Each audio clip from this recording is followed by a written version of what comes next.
The personal bank account of the public protector, Bizisiwe Mkhwebane, is currently under investigation by FNB for possible exchange control violations. Violations mean that money is being moved between countries without permission being sought from a bank, and without an explanation for why the money is being moved. Over the past 6 weeks, 4 independent sources, who all spoke to the M&G on condition of anonymity, have confirmed that Mkhwebane's account was flagged by the bank earlier this year. The account is currently under investigation by a senior bank executive, and if the letter of the law is being followed, has also been reported to the Financial Intelligence Center, FIC. Mkhwebane told the M&G last week that she was not aware of the investigation. However, the M&G understands that Mkhwebane has asked for more time to provide documents to explain the transactions, which are described by sources as several payments of odd amounts between 2014 and the present day.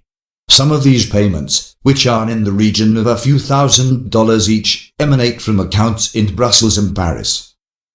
Mkhwebane's spokesperson, Opa Siegelway, on Thursday the 1st of August 2019, said she travelled to both Brussels and Paris when she was a diplomat in China.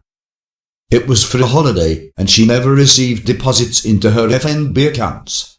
The only monies she received since this year are from Indonesia, deposited by her daughter-in-law's parents for their daughter, he said.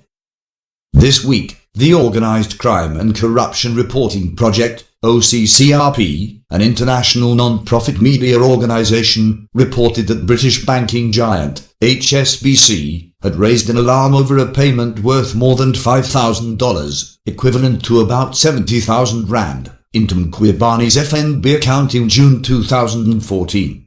The OCCRP alleges that the payment is linked to HSBC's broader investigation into allegations of money laundering involving the Gupta family and their associates. Speaking to the OCCRP, HSBC spokesman Ankit Patel said the bank continues to investigate any potential links to the Guptas or Gupta-related companies. We will review any name that comes to our attention for potential involvement in financial crime and exit those relationships as appropriate. Back in South Africa, there is, however, no evidence that the transactions that triggered the FNB investigation have any link to the Gupta family. Mkhwebane has also denied any association with the Guptas. In a statement made by her spokesperson, the public protector said HSBC has never brought this flagging to her attention, and she has absolutely no links with the Guptas. According to the OCCRP, the British bank flagged a transaction between Mkhwebane's FNB account and an account at HSBC's subsidiary in Hong Kong. Mkhwebane's HSBC account was reported to have formed part of a larger dataset, which came under scrutiny during an internal investigation by HSBC into potentially illicit financial flows emanating from Gupta-linked accounts. Speaking to the Sunday Independent in April 2019, in relation to reports that she was under investigation for her suspected involvement in her husband's death, as well as alleged money laundering activities, both of which she denied, Mkhwebane said transfers between Hong Kong and her FNB account related to the sale of property in Centurion, in Pretoria, while she served as a diplomat in Shanghai. There is no huge amount of money which I transferred to South Africa, besides the fact that when I was still in China, I sold my property, and then I bought another property whilst I was still a diplomat. When I left China, I closed my bank account in Hong Kong and transferred the money here, said Mkhwebane. According to people who are familiar with banking in China, it is not unusual for foreigners working in China to use banking facilities in Hong Kong, because Hong Kong-based banks better facilitate the movement of money across borders, thus serving expats better.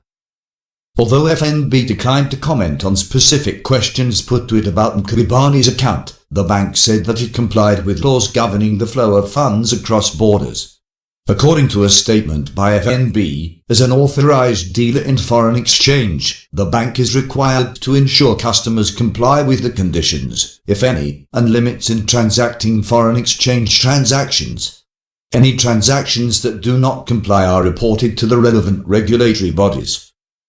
The FIC, however, declined to comment on any details, citing confidentiality as implicit to its workings. In a statement in response to the M&G's questions, it said, "The FIC Act contains confidentiality requirements, which prevent the organization from commenting on the nature and contents of reports the FIC may or may not have received. These requirements, which protect reporters and subjects of reports alike, also safeguard sensitive information concerning the FIC's analysis of reported information." Bijisiwa Mqwibani has come under intense scrutiny following a series of controversial findings. Judges have been scathing in their reviews of her rulings. A cross-section of political and civil society players have questioned her motives, allegiances, and fitness to hold the office of the Public Protector of South Africa. She has pointedly accused her detractors, including the media, of attacking her merely because she has the courage to hold the powerful to account. Her personal finances have not escaped scrutiny. FNB, as is required by law, is investigating possible exchange control violations. The transactions may be perfectly legitimate, but they have allegedly been flagged for an investigation. Please check in the description box below for the links to the sources of this report. Thanks for watching. Please comment, like, share and subscribe.